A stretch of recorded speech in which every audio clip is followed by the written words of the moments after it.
Hey, I'm Darlene and you're watching a rapid fire art tutorial. When you add light and shadow to your line drawings, you can make your subject come to life by creating the illusion of form and depth.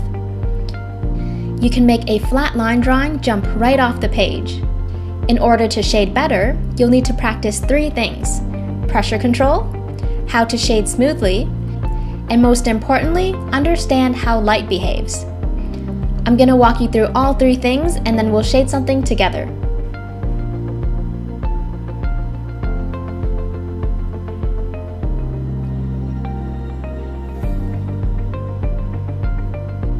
Pressure control. Realistic shading is done by creating a series of values ranging from light to dark. The harder I press down on the pencil, the darker the strokes. Portraits displaying a limited value range can end up looking very flat, while portraits with a wider value range will pop. To have good pressure control, practice shading from one end of your sketchbook to the other while pressing harder and harder until the values get darker gradually. Another way to practice is to draw a long rectangle and divide it into several squares. Fill the squares from right to left. Start with the darkest value you can possibly make and work your way towards the lightest.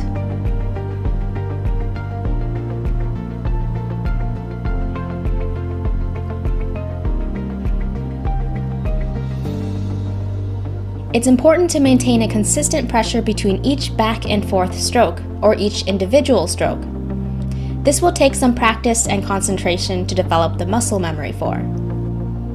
If you're interested in the tools I use and want to learn more about the different pencil types, check out the link below.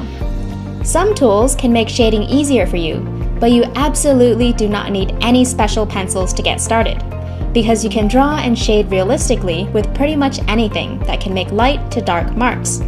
Here, let me show you. I'm gonna draw using this random stick I found in my kitchen. Once it's burnt, I can use it just like a regular pencil. My point is that any old pencil will do. There is no reason why you can't start shading today. Really, the most important thing is just to start. How to shade smoothly. To shade smoothly, try to eliminate major gaps between your strokes while maintaining good pressure control. Now, it's difficult to eliminate gaps if your pencil is sharp, so what you can do is wear the pencil down until the tip is dull, or use the side of the lead to draw, so your strokes are thicker. If you're shading a large area and want to avoid these dark stripes, avoid using your writing grip while pivoting at the wrist. Instead, use an overhand grip and pivot from your elbow and shoulder to achieve much longer strokes. Just remember to keep those strokes close together, eliminating gaps that can make your drawing look scratchy.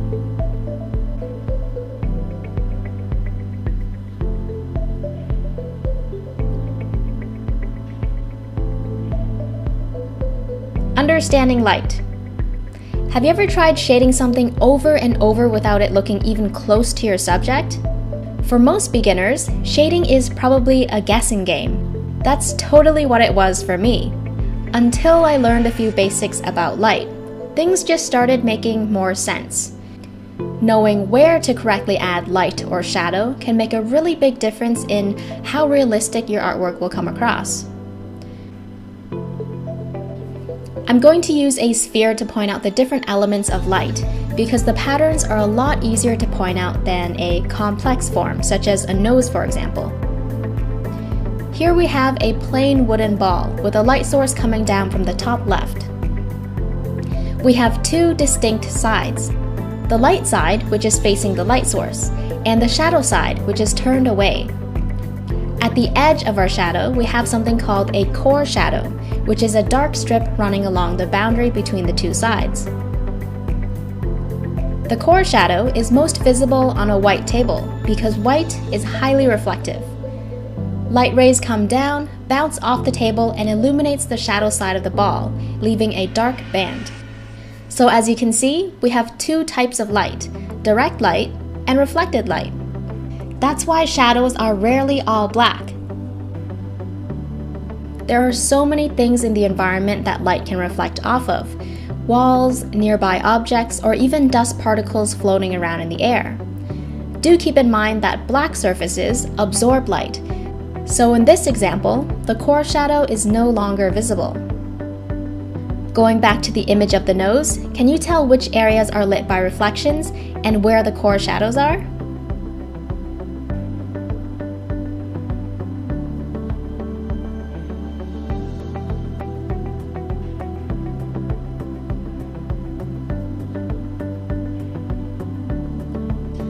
As mentioned earlier, light can reflect off of many things in the environment, but they have a difficult time bouncing their way into tight spaces, such as the area where the ball touches the table. This is called an occlusion shadow. And this is a cast shadow, which appears when a form blocks light from reaching another. In this case, the ball is blocking light from reaching the table. The cast shadow can tell you where the light source is coming from. All you have to do is trace the edges against your object. How many cast shadows can you find on the nose?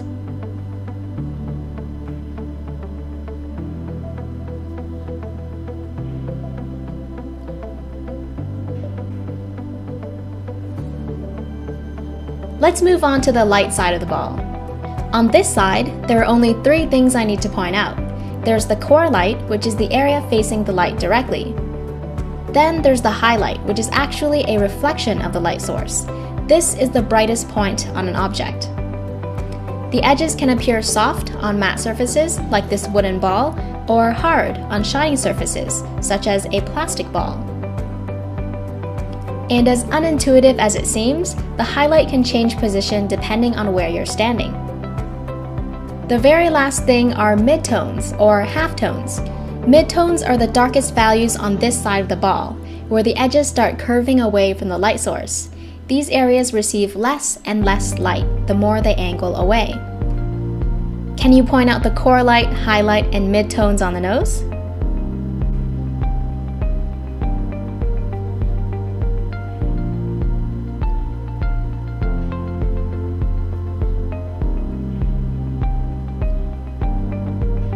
Shade with me.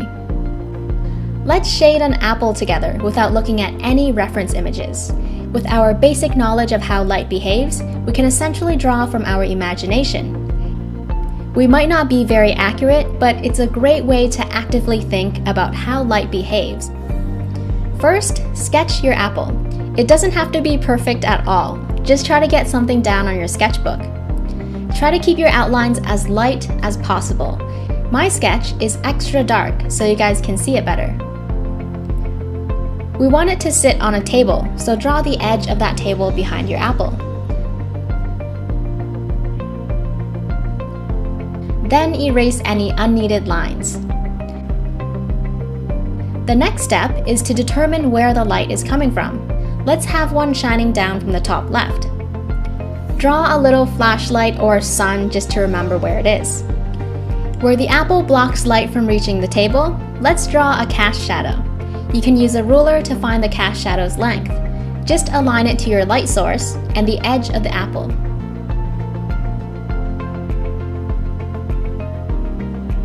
Now we know how long to draw the cast shadow.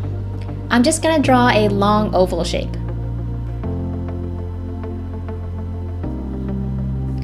Where the dotted lines touch the apple, we have our boundary between the light and shadow side. Let's say the apple is sitting on a white table. How do you think the shadow side will look, taking reflected light into consideration? Draw a core shadow, making sure the thickest section is the darkest.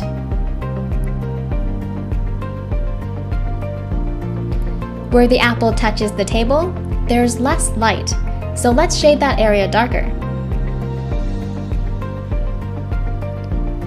Now that I've taken care of those 2 areas, I'm going to fill in the rest of the shadow side by adding a flat layer of graphite that is lighter than the core shadow. Once you're done, soften the transition between each area to avoid that hard edge between light and dark values.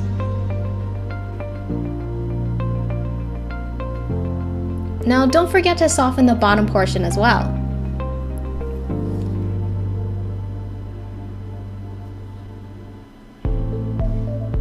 If you're shading an object with a matte surface, an abrupt or immediate transition can indicate a sharp edge, while a gradual transition can indicate a round edge. Since cast shadows are darkest near the object they're being cast from, I'm going to shade the area directly under the apple darker than the far right.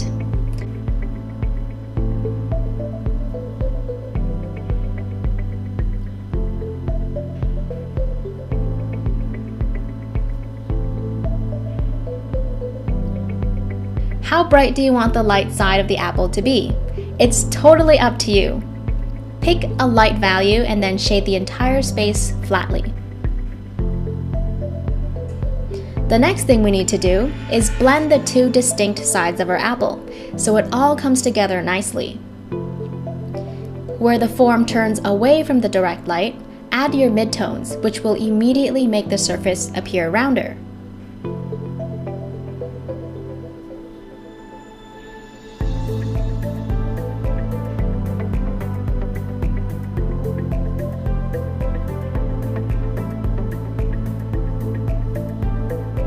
When you're done, use an eraser to indicate the highlight.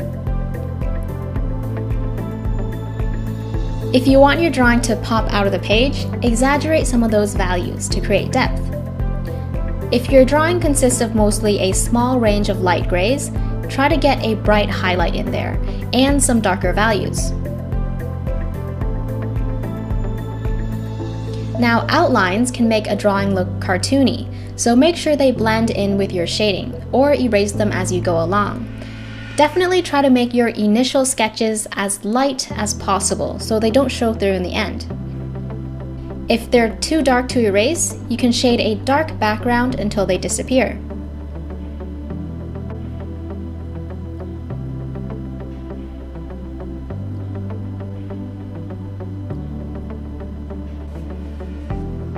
Practice.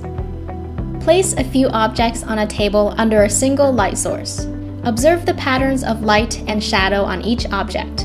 Understand what you're looking at and try to draw the scene in a fairly organized manner. It can help to pick an object up and turn it around to study it from different angles. If you want a bigger challenge, ask a willing friend or family member to be your study subject. Use only one light source on his or her face. It really helps to draw people that you know very well. And that's a wrap, guys! If you're already subscribed to my channel, thanks for helping me get the silver play button. If you haven't subscribed yet, hit that big red button down below. Let me know if you like this format, and if you want more shading related videos.